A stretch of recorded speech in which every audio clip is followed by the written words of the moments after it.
नमस्कार, एक बार फिर से स्वागत है आपका वाइब्रेंट के इस ऑनलाइन डिजिटल प्लेटफॉर्म पर। तो आज जो आपका संडे का पेपर हुआ था सीजीएल का, उसका जो जीके वाला पार्ट है उसका सॉल्यूशन करेंगे। उम्मीद करता हूँ कि आपका पेपर अच्छा हुआ होगा और आपकी तैयारी भी अच्छी चल रही होगी। हालांकि थोड़ा अच्छा नहीं हुआ है तो थोड़े से जिन टॉपिक्स में वीकनेस है उन्हें थोड़ा सा और कवर करें, निश्चित रूप से अच्छा होने लगेगा।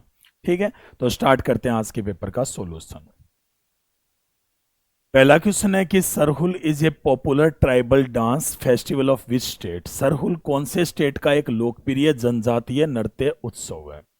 दरअसल ये जो सरहुल का ये जो फेस्टिवल है ये मनाया जाता है वसंत सीजन में, वसंत ऋतु में इसको सेलिब्रेट किया जाता है। और ये जो फेस्टिवल होता है ये दरअसल वहाँ पे जो ट्राइबल एरियाज है, जो जनजातीय क्षेत्र है, उनके द्वारा इसे मनाया जाता है। ये जो उत्सव होता है फेस्टिवल, इसमें साल ट्री की पूजा की जाती है। वैसे ये जो सरहुल का जो फेस्टिवल है इसे फेस्टिवल ऑफ फ्लावर्स भी बोलते हैं, यानी फूलों के उत्सव के नाम से भी इसे जाना जाता है। कौन से उत्सव को? भी सरहुल के उत्सव को। तो ये कहाँ पे मनाया जाता है? भी ये मनाया जाता है झारखंड में। सही आंसर इसका कौन सा रहेगा? 26वें क्वेश्चन का सही आंसर रहेगा इसमें सी रहेगा। ठीक है, नेक्स्ट क्वेश्चन है कि शंभू महाराज इनमें से कौन से कथक घराने के प्रसिद्ध गुरु थे। ठीक है, कथक घराना, वैसे कथक आपको पता ही है कि कथक है ये उत्तर प्रदेश का माना जाता है। और उत्तर प्रदेश में जो कथक घराना है उसके जो सबसे फेमस जो माना जाता है वो लखनऊ घराना माना जाता है। ठीक है, लखनऊ घराने की बात की जाए तो लखनऊ घराने की जो स्थापना है वो पीर बख्श खान के द्वारा की गई थी, यानी पीर बख्श खान ने इसकी स्थापना की थी। और पीर बख्श खान के द्वारा इसकी स्थापना तब की गई थी जब अवध के नवाब थे वाजिद अली शाह। वाजिद अली शाह नवाब ऑफ अवध थे और यहीं पर लखनऊ जो घराना है उसकी फाउंडेशन की गई थी। तो इसी के प्रसिद्ध गुरु थे कौन? शंभू महाराज। तो सही आंसर इसका कौन सा रहेगा? ए रहेगा। नेक्स्ट क्वेश्चन है कि सुंदरम बालचंद्रन इनमें से कौन सा म्यूजिकल इंस्ट्रूमेंट है जिसके वादक रहे हैं। सुंदरम बालचंद्रन, सरस्वती बालचंद्रन है, एक सुंदरम बालचंद्रन है, ये सारे वीणा के माने जाते हैं। वीणा आपको पता है कि सरस्वती माता का जो वाद्य यंत्र है वो माना जाता है। प्राचीन भारत में भक्ति के रूप में भी माना जाता है। कौन सा? वीणा वाद्य यंत्र। वीणा वाद्य यंत्र के जो प्रमुख माने जाते हैं इसमें सुंदरम बालचंद्रन। और सुंदरम बालचंद्रन जिन्हें 1982 में पुरस्कार भी मिल चुका है, पद्म भूषण से भी सम्मानित किया जा चुका है। किसको भी? सुंदरम को। ठीक है, तो सही आंसर इसमें कौन सा रहेगा? सही आंसर इसमें रहेगा सी, क्योंकि ये किससे रिलेटेड है? वीणा से। नेक्स्ट क्वेश्चन है कि which of the following events is often described as gymnastic and dance on horse back. ठीक है, इसमें कौन सा होता है? जाउस्टिंग होता है। जाउस्टिंग में तो जैसे घोड़े पर है ना, जैसे बाले का जो उस तरह से खेल खेला जाता है, बाले की लड़ाई होती है, बाला युद्ध बोलते हैं इसे। ठीक है, बैरल रेसिंग में क्या होता है कि आगे ना बैरियर्स लगे होते हैं जिनमें जैसे घोड़ा यदि उसको गिरा देता है तो उसे 5 सेकंड रुकना पड़ता है, ये नहीं है। ठीक है, उसके बाद में इक्वेस्ट्रियन जंपिंग, अश्वारोही कूदान, ये बिल्कुल सही है। यानी अश्व जो रोही होता है, मतलब जो घुड़सवार होता है, उसके द्वारा यहाँ पर जिम्नास्टिक तरीके का प्रदर्शन होता है। तो सही आंसर इसमें कौन सा रहेगा? सी रहेगा। ठीक है, नेक्स्ट क्वेश्चन है कि वो among the following is the author of Hindi novel राग दरबारी। यानी हिंदी उपन्यास जो राग दरबारी है वो इनमें से किसके द्वारा लिखा गया था। यानी राग दरबारी इनमें से किसने लिखा था? तो यदि अपन बात करते हैं काशीनाथ सिंह की, तो काशीनाथ सिंह ने एक बुक लिखी थी काशी का 80, ये तो नहीं है। फिर मुंशी प्रेमचंद जी के तो आपके जानते हो, काफी फेमस है, गोदान भी लिखा है, गबन भी लिखा है। ठीक है, राहुल सांकृत्यायन की बात करें, राहुल सांकृत्यायन, तो ये भी एक फेमस राइटर माने जाते हैं और इन्होंने एक बुक लिखी थी घुमक्कड़ शास्त्र। कौन सी? घुमक्कड़ शास्त्र। और एक इनकी बुक और है वोल्गा से गोवा। कौन सी है? वोल्गा से गोवा। वोल्गा से गोवा, ये भी जो बुक है ना ये राहुल की मानी जाती है। लेकिन राग दरबारी के राइटर कौन है? श्रीलाल शुक्ल है। तो सही आंसर इसमें कौन सा रहेगा? ए इसका करेक्ट आंसर। नेक्स्ट क्वेश्चन है which of the following sites of Indus Valley civilisation are not on the banks of Indus river, यानी इनमें से कौन सा स्थल ऐसा है जो सिंधु सभ्यता के तट पर नहीं है। ठीक है, चनहुदड़ो, सॉरी सिंध नदी के तट पर नहीं है, ऐसे ही है। तो चनहुदड़ो कौन सी रिवर के पास है, सिंध के पास। मोहनजोदड़ो भी किसके पास है, भी सिंध के पास। ठीक है, रोपड़ जो पंजाब में है ये कौन सी रिवर के पास है, सतलज के। कोटदीजी जो सिंध पाकिस्तान में, ये भी किसके पास है, सिंध के पास। तो ये पूछ रहा है कि सिंध के पास कौन सा नहीं है, तो भैया रोपड़ नहीं है, इसका सही आंसर कौन सा रहेगा, रोपड़ रहेगा। नेक्स्ट क्वेश्चन है कि Amar Singh was one of the brilliant personages of the court of, Amar Singh के तेजस्वी व्यक्तियों में से एक कौन था। अमर सिंह किसके दरबार में था। एक्चुअल में आपको पता है कि अमर सिंह है ये काफी बड़े राइटर थे और इन्होंने अमरकोश लिखा था, जिसे एनसाइक्लोपीडिया ऑफ संस्कृत कहते हैं। ठीक है, अमरकोश को कहा जाता है, जो किसने लिखा था, अमर सिंह ने। एक्चुअल में अमर सिंह है ना, ये गुप्त काल में था और ये चंद्रगुप्त विक्रमादित्य का कोर्टियर था। ठीक है, चंद्रगुप्त विक्रमादित्य जिसके दरबार में 9 रत्न थे, जिन्हें नवरत्न के नाम से जाना जाता है, और उन्हीं में से आपको पता है कालिदास है, धन्वंतरी हैं, ठीक है, वराह मिहिर हैं, वररुचि हैं, शंकु है, वेताल भट्ट है, घटकारपर है, वररुचि है, ये सारे इसमें फेमस माने जाते हैं। तो ये किसका दरबारी था भी, चंद्रगुप्त सेकंड का। नेक्स्ट क्वेश्चन है कि निम्नलिखित विदेशी यात्रियों में से, जो फॉरेनर ट्रेवलर्स आए थे, इनमें से कौन अपने देश के साथ सही ढंग से मेल नहीं खाता, कौन सा कंट्री के साथ मैच नहीं खाता है, बताइए। मार्को पोलो इटली से आए थे भैया, ये तो ये चाइना की यात्रा की थी, वैसे इंडिया में भी आए थे, 13वीं सेंचुरी में आए थे। पीटर मुंडी ये चाइना से बिल्कुल नहीं आए थे भैया, ये तो ब्रिटेन से आए थे, और ये सांझा के समय भारत आए थे, जब सांझा के समय अकाल पड़ा था, फेमाइन था, तो उसका इन्होंने वर्णन किया। इबन बतूता ये मोरक्को से आए थे, बिल्कुल सही है, और ये मोहम्मद बिन तुगलक के समय आया था। ठीक है, अल बरूनी उज्बेकिस्तान से, बिल्कुल सही है, और अल बरूनी किसके साथ आया था, महमूद गजनवी के साथ, जब उसने अटैक किए थे। तो इसमें मैच कौन सा नहीं कर रहा है, मैच पीटर मुंडी नहीं कर रहा है, ये चाइना का नहीं है। वैसे भी काफी इजी क्वेश्चन है। ठीक है, चाइना वालों के नाम ही अलग होते हैं। कौन सा एक्ट ऐसा था जिसमें महारानी जो विक्टोरिया थी वो ब्रिटेन की शासक थी और 1858 में भारत की मलिका बन गई। ठीक है ना, और साथ में भारत में ब्रिटिश क्षेत्रों की संप्रभु भी बन गई। तो कौन सा था ये एक्ट, इनमें से कौन सा जो एक्ट है वो इसके लिए जाना जाता है। तो इसके लिए यदि अपन बात करते हैं तो इसका जो एक्ट था, चार्टर एक्ट तो नहीं था, 1858 का अधिनियम था। 1858 का जो एक्ट था ना, वो इसके लिए जाना जाता है। और 1858 में जो यहाँ पे एक्ट पारित किया गया था, इंडियन कौंसिल एक्ट 1858। ठीक है, भारत परिषद अधिनियम।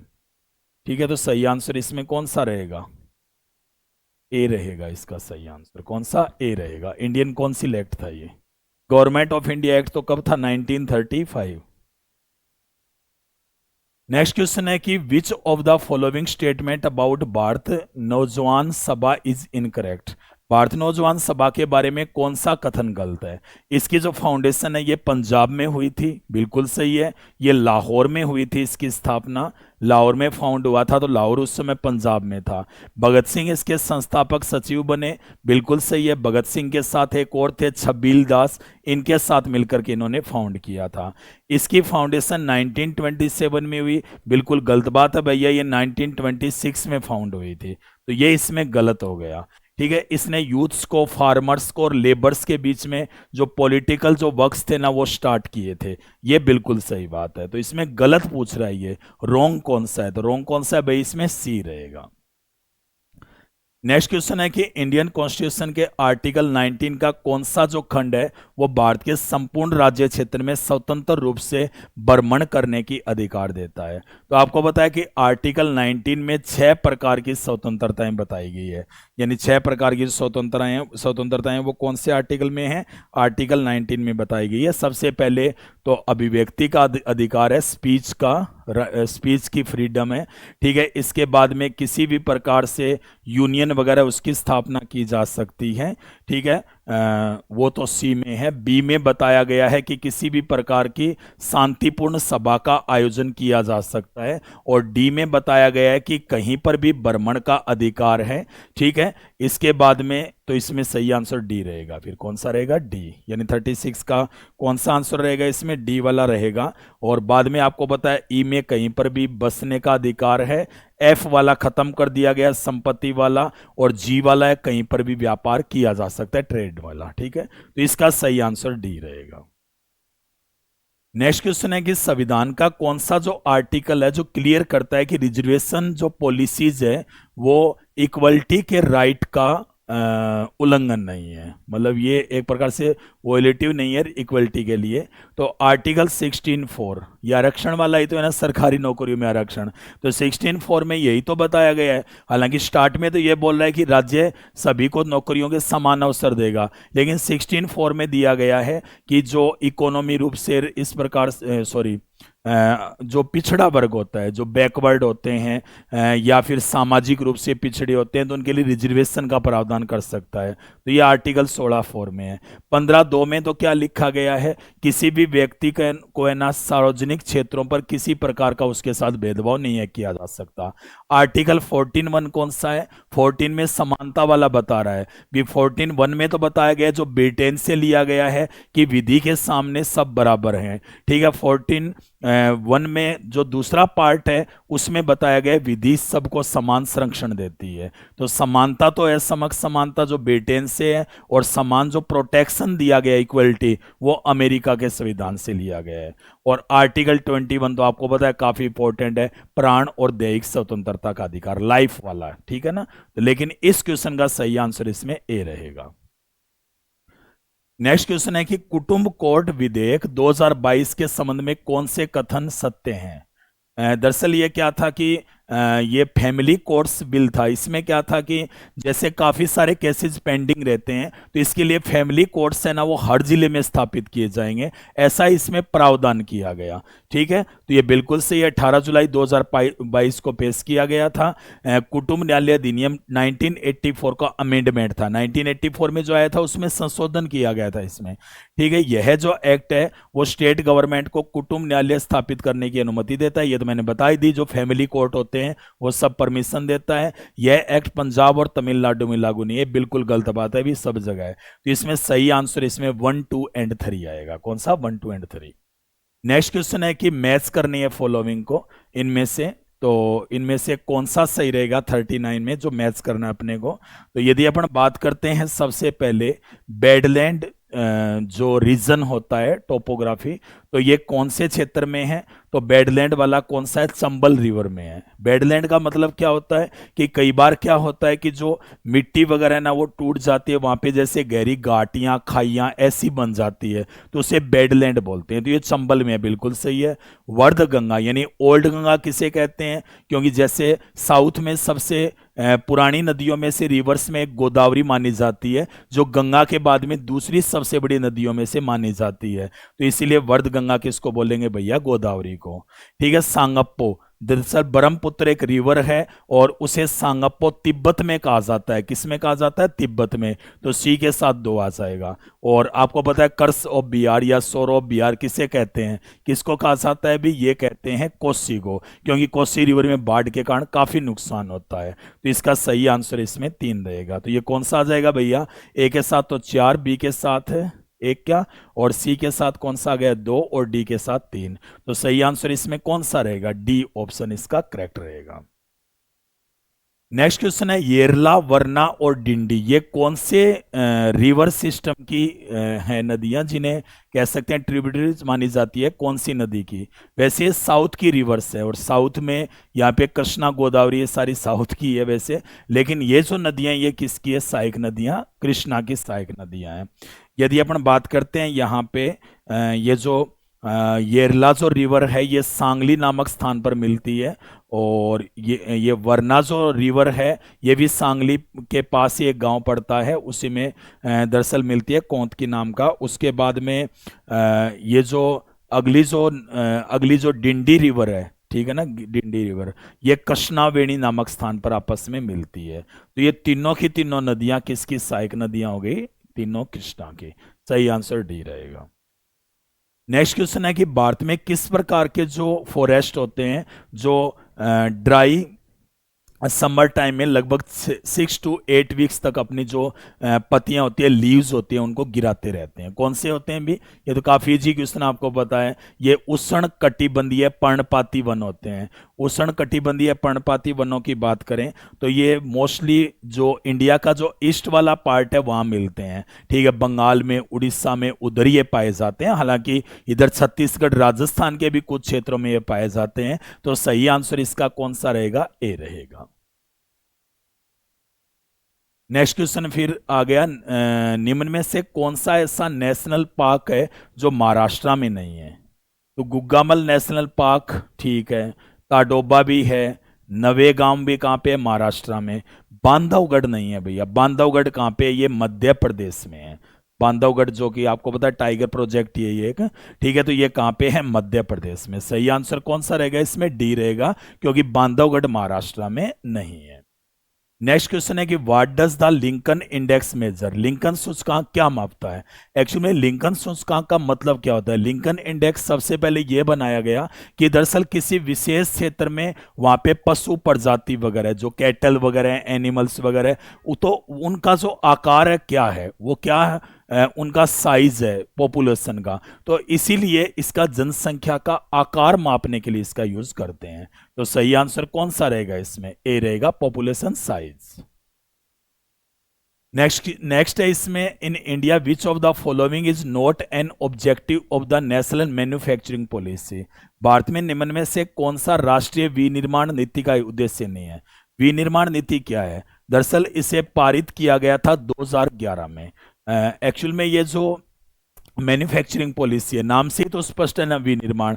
ये कौन करती है? इंडस्ट्रीज करती है। तो इसका मकसद क्या है कि जो स्मॉल मीडियम, जो लघु और जो कह सकते हैं कि जो थोड़े मध्यम उद्योग होते हैं, मीडिया वाले, ठीक है, तो उनके जो इंडस्ट्री होती है उनको इंक्रीज करने के लिए, उनको प्रोत्साहन देने के लिए इसकी योजना शुरू की गई।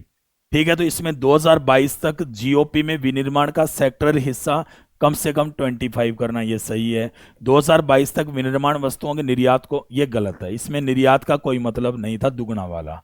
ठीक है, रोजगार सर्जन की दर में इंक्रीज करना एम्प्लॉयमेंट में 2022 तक, और 100 मिलियन एक्स्ट्रा एम्प्लॉयमेंट क्रिएट किए जाएं, ये सही है।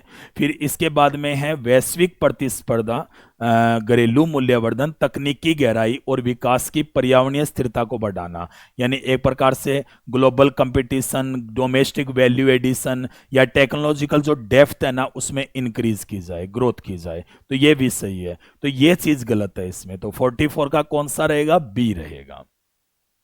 नेक्स्ट क्वेश्चन है कि the assessment of the countries GDP growth, external balance and physical balance is presented in which part of the budget document? ये तो काफी इजी है। फिर देश की जीडीपी बढ़ती है और बाह्य शेष जो एक अलग बच जाता है, और राजकोषीय जो शेष बच जाता है उसे जो बजट प्रस्तुत करते हैं तो उसके कौन से दस्तावेज में इसे प्रस्तुत किया जाता है? कौन सा ऐसा दस्तावेज होता है जिसमें इसे प्रेजेंट करते हैं? तो काफी इजी है, ये जो macro economic framework statement होता है, फ्रेमवर्क सॉरी, वृहद आर्थिक रूपरेखा विवरण, इसमें इसे पेश किया जाता है। सही आंसर ए रहेगा। नेक्स्ट क्वेश्चन आपके साइंस वाला आ गया कि पौधों की जो पत्तियां होती है वो श्वसन की प्रक्रिया में वायु को अंदर लेती है, और ये जो प्रोसेस चलती है इसका नेक्स्ट जो स्टेप होता है उनमें लीव्स क्या करती है, यानी जो पत्तियां हैं वो क्या करती है? कार्बन डाइऑक्साइड का उपयोग करती है ऑक्सीजन, ये तो गलत है। ऑक्सीजन का उपयोग करती है, कार्बन डाइऑक्साइड वायु में निष्कासित करती है, ये बिल्कुल सही है ना, बी रहेगा सही। 46 का कौन सा रहेगा? बी रहेगा, क्योंकि ये ऑक्सीजन लेती है, CO2 छोड़ती है, जबकि प्रकाश संश्लेषण में ये उल्टा होता है ना, बी रहेगा। नेक्स्ट क्वेश्चन है कि इनमें से कौन से ऐसे होते हैं जो सिम्बोइटिक रिलेशनशिप में आते हैं, यानी सहजीवी संबंध का उदाहरण क्या है? सहजीवी क्या होते हैं भी? मतलब जब आपस में एक दूसरे से संबंध बनाते हैं, एक बॉन्ड बनाते हैं, और इनमें दोनों को फायदा होता है, दोनों को बेनिफिट मिलता है, और इसे ही क्या बोलते हैं? सहजीवी संबंध बोलते हैं। तो इसमें एलर्जी एंड फंगी ये तो आते हैं, ठीक है, जीवाणु के साथ तो नहीं करते, बैक्टीरिया के साथ तो नहीं आते, और फंगी भी बैक्टीरिया के साथ नहीं आते, प्लांट्स बैक्टीरिया के साथ आ जाते हैं। तो इसमें 1 भी सही रहेगा और कौन सा सही रहेगा, इसमें 4 भी सही रहेगा। तो सही आंसर कौन सा रहेगा, इसमें सी रहेगा। कौन सा, सी। नेक्स्ट क्वेश्चन काफी इजी आपके लिए, match list first with second, और आपको बताना है करेक्ट आंसर कौन सा है। इसमें आपको इन्वेंशन और इन्वेंटर का नाम बताना है कि किसने इनका जो आविष्कार था वो किया था। एटम के जो पार्ट्स वगैरह होते हैं उनके बारे में इसमें जानकारी देनी है। तो यदि अपने बात करते हैं तो जो न्यूट्रॉन है इसको इन्वेंट किया था किसने, चैडविक ने। ठीक है। इलेक्ट्रॉन को किसने किया था भैया, इलेक्ट्रॉन को किया था टॉमसन ने। ठीक है। प्रोटॉन को किसने इन्वेंट किया था, ये रदरफोर्ड ने किया था। ठीक है भाई। और जो एटॉमिक न्यूक्लियस होते हैं इन्हें किसने किया था, ये किया गया था भैया किसने, ये किया था ई गोल्डस्टीन ने। सही है। तो ए के साथ तो 4 आ जाएगा, बी के साथ 1, सी के साथ 2 और डी के साथ 3। कौन सा ऑप्शन है इसमें, ए रहेगा सही। कौन सा, ए। नेक्स्ट क्वेश्चन है कि इसमें फर्स्ट को सेकंड से मैच करना है। बस नाम बड़ा है क्वेश्चन, लेकिन आपके लिए थोड़ा सा ये है कि थोड़ा सा समझने की जरूरत है। बाकी काफी इजी क्वेश्चन है भी। इसमें इधर तो ग्रुप दिए गए हैं फाइलम वगैरह, और इधर इनकी फीचर्स दिए गए हैं, करेक्टरिस्टिक। ठीक है ना। तो कौन कौन से इसमें रहते हैं, 49 क्वेश्चन। तो इसमें दरअसल जो एनिलिडा होते हैं वो क्या होते हैं, ट्रू बॉडी कैविटी होते हैं, वास्तविक देह गुहा। और फिर बताया गया ऑर्थोपोडा, ये तो आपको पता ही है कि लार्जेस्ट फाइलम होता है ये एनिमल वाला। ठीक है। और फिर मोलस्का क्या होते हैं, ओपन वेस्कुलर सिस्टम होता है, यानी खुला संवहनी तंत्र। ठीक है। और एक बच गया लास्ट में, रिकाइनोडर्मेटा, ये क्या हो जाएगा, स्किन कवर्ड रहेगा, त्वचा कांटों से आच्छादित। तो इसमें एक सीधा ही आ जाएगा, ए 1, बी 2, सी 3, डी 4, ए आ जाएगा। कौन सा, ए। लास्ट क्वेश्चन है कि हाल ही में एशिया क्लीन एनर्जी समिट हुआ था 2024 में, ये कहाँ पे हुआ था। इसका मकसद सीधी सी बात है, भी नाम से स्पष्ट है, भी जो एनर्जी है ना उसे पूरी तरह से क्लीनली उसका यूज किया जाए। और इसका आयोजन अभी अक्टूबर मंथ में सिंगापुर में हुआ था। अक्टूबर में कहाँ पे हुआ था, सिंगापुर में हुआ था। तो सही आंसर कौन सा रहेगा, डी रहेगा। तो ये हो गया आपके क्वेश्चन। उम्मीद करता हूं कि आपके अच्छे हुए होंगे और समझ में आए होंगे, और नेक्स्ट में आप अच्छी तैयारी करेंगे और अपने स्कोर को और भी इंक्रीज करेंगे।